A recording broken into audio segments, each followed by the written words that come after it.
ಕತೆಗೆ ಹೋಗೋಕ್ಕಿಂತ ಮುಂಚೆ ನಿಮ್ಮಲ್ಲಿ ನನ್ನದೊಂದು ಸಣ್ಣ ರಿಕ್ವೆಸ್ಟ್, ನೀವೇನು ನಮ್ಮ ಚಾನಲ್ಗೆ ಸಬ್ಸ್ಕ್ರೈಬ್ ಆಗಿಲ್ಲ ಅಂದರೆ ಈಗಲೇ ನಮ್ಮ ಚಾನಲ್ನ ಲೈಕ್ ಮಾಡಿ, ಶೇರ್ ಮಾಡಿ ಮತ್ತು ಸಬ್ಸ್ಕ್ರೈಬ್ ಮಾಡಿ. ಪಕ್ಕದಲ್ಲಿರೋ ಬೆಲ್ ಐಕನನ್ನು ಕ್ಲಿಕ್ ಮಾಡಿದ್ರೆ ವಿಡಿಯೋ ಅಪ್ಲೋಡ್ ಆಗ್ತಿದ್ದ ಹಾಗೇನೆ ಮೊದಲ ನೋಟಿಫಿಕೇಶನ್ ಬರೋದು ನಿಮಗೇನೆ. ಸೆಳೆವ ಸುಳಿಯೊಳಗೆ 46ನೇ ಅಧ್ಯಾಯ. ಇಬ್ಬರ ಕಿತ್ತಾಟದಲ್ಲಿ ಆಕರ್ಷ್ ತನ್ನ ತಾಯಿಯ ಪರ ವಹಿಸಿದ. ಮಗನಾಗಿ ಮಾತ್ರ ಯೋಚಿಸಿದವನಿಗೆ ಅನಾಯಾಳ ನೋವು ಅರಿವಾಗಲಿಲ್ಲ. ಅರಿವಾದರೂ ತಾಯಿಯನ್ನು ಬಿಟ್ಟು ಕೊಡಲಾಗದೆ ಅವಳ ಪರವಾಗಿ ನಿಂತ. ಅನಾಯಾಳ ಕೋಪ ಹೆಚ್ಚಾಗಿ ಋತುಳ ಬಗ್ಗೆ ಮಾತನಾಡಿದಾಗ ಆಕರ್ಷ್ ಇನ್ನಷ್ಟು ಕೋಪಗೊಂಡು ಅನಾಯಾಳ ಮೇಲೆ ಕೈ ಮಾಡಲು ಮುಂದಾದ. ಅನಾಯ ಎಂದು ಕಿರುಚುತ್ತಾ ಅವಳ ಮೇಲೆ ಎತ್ತಿದ ಕೈ ಅವಳನ್ನು ಸೋಕುವ ಮೊದಲೇ ಇನ್ನೊಂದು ಬಲಿಷ್ಠವಾದ ಕೈ ಆಕರ್ಷ್ನ ಕೈಯನ್ನು ತಡೆದಿತ್ತು. ಯಾರು ತನ್ನ ಕೈ ಹಿಡಿದವರು ಎಂದು ಅತ್ತ ತಿರುಗಿದಾಗ ವಿಸ್ಮಯ್ ಕೋಪದಿಂದ ಆಕರ್ಷ್ನನ್ನ ನೋಡುತ್ತಾ ನಿಂತಿದ್ದ. ಅಷ್ಟೇ ಕೋಪದಿಂದ ಅವನ ಕೈ ಇಳಿಸಿ ಅನಾಯಾಳ ಭುಜದ ಸುತ್ತ ಕೈ ಹಾಕಿ ಅವಳನ್ನು ತನ್ನೆದೆಗೆ ತಬ್ಬಿಕೊಂಡ. ಅವಳ ತಲೆ ನೇವರಿಸುತ್ತಿರುವಾಗ ಅನಾಯಾಳಿಗೆ ಮೊದಲ ಬಾರಿಗೆ ತಂದೆಯ ಸಾಂಗತ್ಯ ಹಿತವೆನಿಸಿತು. ತನ್ನನ್ನು ರಕ್ಷಿಸಲು ಬಂದವನ ಬಗ್ಗೆ ಪ್ರೀತಿಯುಕ್ಕಿತು. ಅವಳ ವರ್ಷದಿಂದ ಆಸೆ ಪಟ್ಟಿದ್ದ ತಂದೆಯ ಪ್ರೀತಿಯ ಅಪ್ಪುಗೆ ದೊರೆತಾಗ ಅವಳ ಸಂತಸ ಕಣ್ಣೀರಿನಲ್ಲಿ ಪ್ರಕಟವಾಯಿತು. ತನ್ನನ್ನು ತಬ್ಬಿ ಕಣ್ಣೀರಿಡುತ್ತಿದ್ದ ಅನಾಯಾಳ ತಲೆ ನೇವರಿಸುತ್ತಾ ಸಮಾಧಾನ ಮಾಡುತ್ತಿದ್ದ ವಿಸ್ಮಯ ಅವಳನ್ನು ಹಾಗೆಯೇ ತಬ್ಬಿ ಹಿಡಿದು ಆಕರ್ಷಣತ್ತ ಕೋಪದಿಂದ ನೋಡುತ್ತಾ, ಹೌ ಡೇರ್ ಯು, ಏನು ಅಂದ್ಕೊಂಡಿದ್ಯಾ ನೀನು ಯಾರು ನನ್ನ ಮಗಳ ಮೇಲೆ ಕೈ ಮಾಡೋಕ್ಕೆ? ಎಷ್ಟು ಧೈರ್ಯ ನಿನಗೆ? ಅವಳಿಗೆ ನಾನಿದ್ದೀನಿ, ಅವಳಪ್ಪ ಎಂದು ಜೋರಾಗಿ ಗದರಿದ. ಆಕರ್ಷ್ ಮೊದಲ ಬಾರಿ ತನ್ನ ಅಪ್ಪ ಇಷ್ಟು ಕೋಪ ಮಾಡಿಕೊಂಡು ತನ್ನನ್ನು ಗದರುತ್ತಿರುವುದು ನೋಡಿ ಬೆಚ್ಚಿಬಿದ್ದ.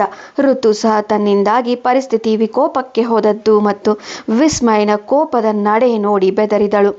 ಆಕರ್ಷ್ ಧೈರ್ಯ ವಹಿಸಿ, ಡ್ಯಾಡ್, ನೀವು ನನ್ನ ಯಾರು ಅಂದ್ರ ಎಂದ. ಹಾಂ, ನಿನ್ನನ್ನೇ ಕೇಳಿದ್ದು.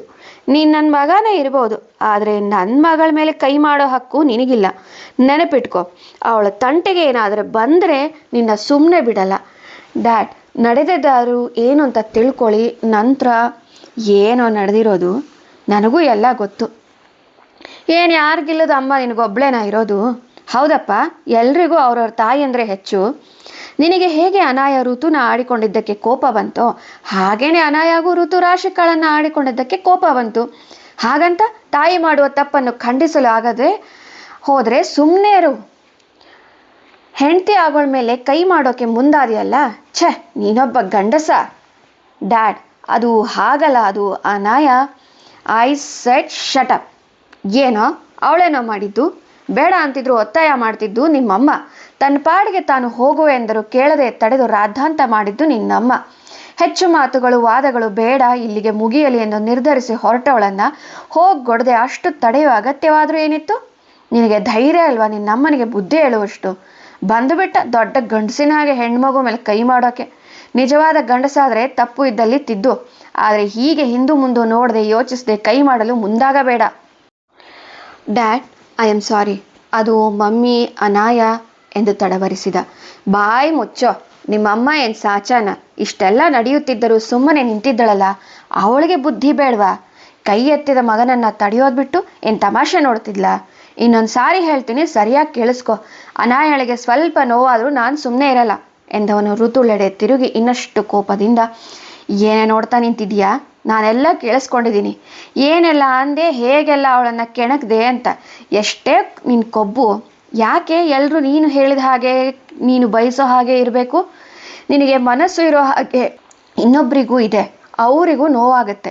ನಿನ್ನ ಲಿಮಿಟ್ನಲ್ಲಿ ಇರೋಕ್ಕಾಗಲ್ವಾ? ಹದ್ದು ಮೀರಿ ಉದ್ದಟತನ ಮಾಡಿದವಳು ನೀನು. ನನ್ನ ಮಗಳನ್ನು ಏನೇ ನೀನು ಅನ್ನೋಕೆ ಬರೋದು? ರಾಶಿ ಬಗ್ಗೆ ಮಾತಾಡ್ತೀಯಲ್ಲ, ಅವಳ ಹೆಸರು ಸಹ ಹೇಳೋ ಯೋಗ್ಯತೆ ನಿನಗಿಲ್ಲ. ಛೀ, ನಿನ್ನದು ಒಂದು ಜನ್ಮನ. ನೋಡೆ, ನನ್ನ ಮಗಳಿಗೆ ನೋವಾಗೋ ಹಾಗೆ ಮಾಡಿದ್ಯೋ ನಾನು ಸುಮ್ಮನೆ ಇರಲ್ಲ.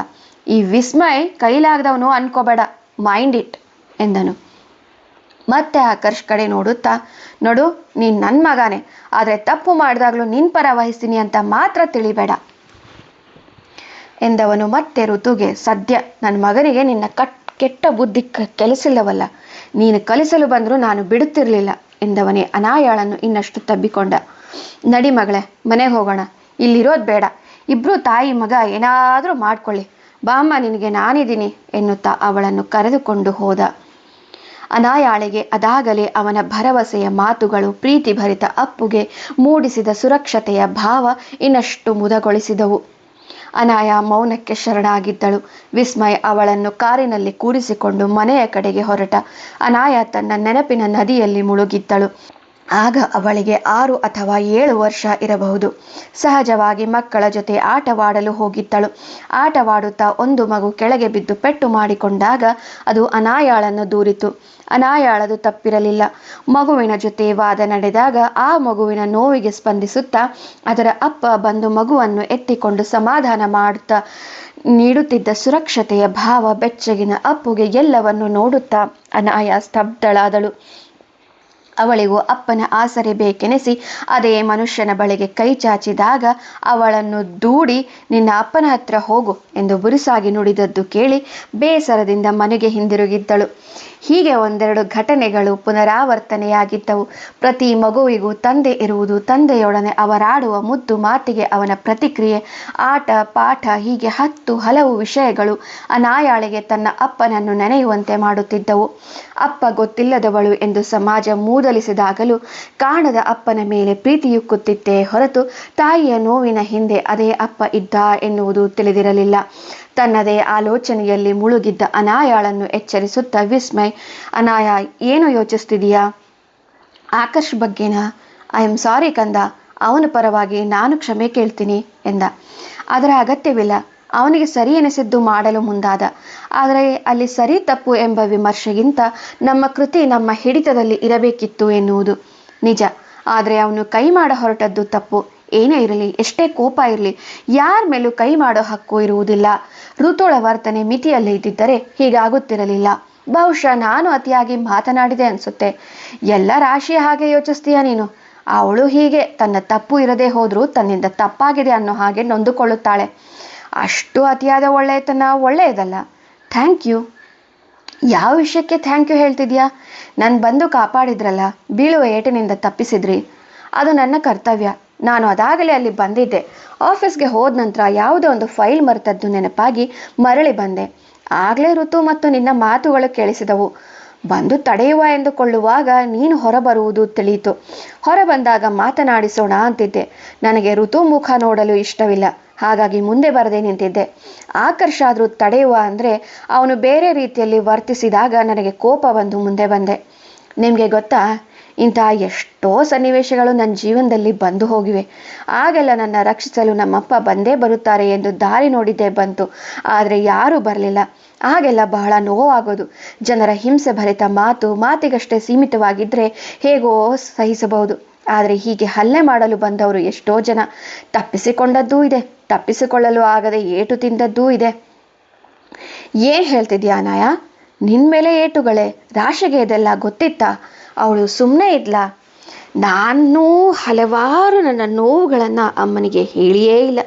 ಅವಳದೇ ನೋವು 1000 ಇರುವಾಗ ನನ್ನದೇನು ಹೇಳುವುದು? ಹಾಗಂದ್ರೇನು ಅನಾಯ? ಬಿಡಿಸಿ ಹೇಳು.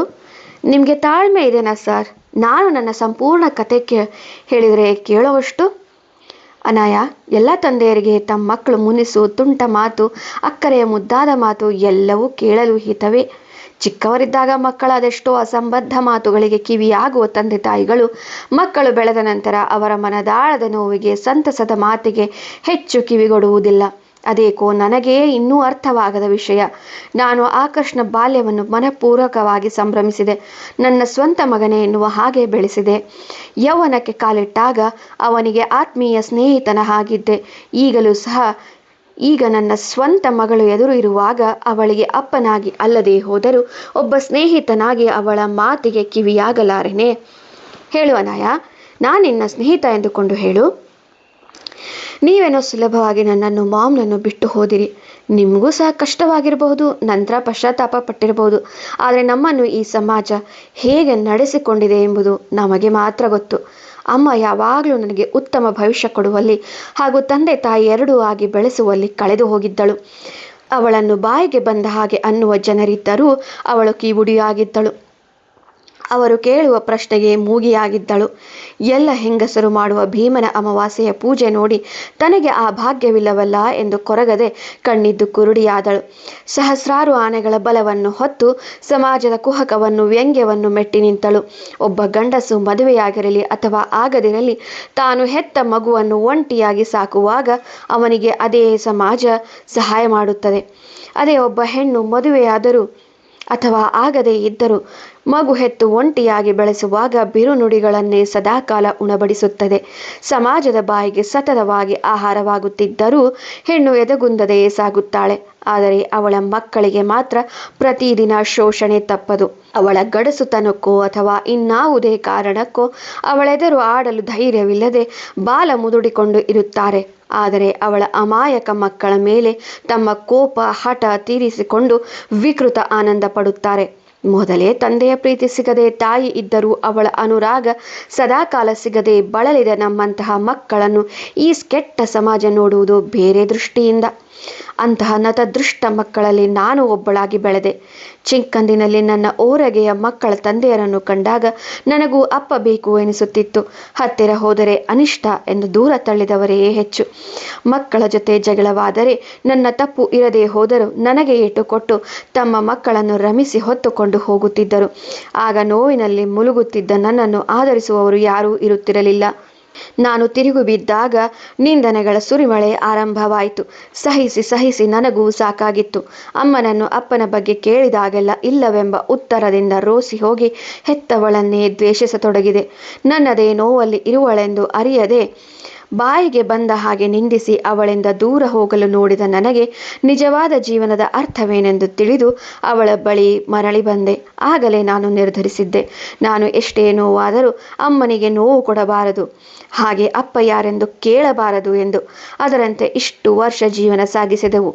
ಯಾವತ್ತೂ ಅಮ್ಮನ್ನ ನಾನು ಪ್ರಶ್ನೆ ಮಾಡಲಿಲ್ಲ. ನನ್ನ ನೋವು ಸಹ ಹೇಳದೆ ಅವಳ ನೋವು ಹೇಗೆ ಮುಚ್ಚಿಟ್ಟುಕೊಂಡಳೋ ಹಾಗೆಯೇ ನಾನು ಸಹ ಮುಚ್ಚಿಟ್ಟುಕೊಂಡು ನಗುವಿನ ಮುಖವಾಡ ಹೊತ್ತು ಬದುಕುತ್ತಿದ್ದೆವು. ಈಗ ನೀವು ಬಂದಿದ್ದೀರಾ, ಅದು ಆಕರ್ಷನೊಂದಿಗೆ ಪ್ರೀತಿಯಲ್ಲಿ ಬಿದ್ದಾಗ ಎಂದ ಅನಾಯ ಅವನನ್ನೇ ನೋಡತೊಡಗಿದಳು. ವಿಸ್ಮಯ ಮಾತು ಬಾರದೇ ಹೋಗಿದ್ದ. ನಿರೀಕ್ಷಿಸಿ ಮುಂದಿನ ಸಂಚಿಕೆಯಲ್ಲಿ.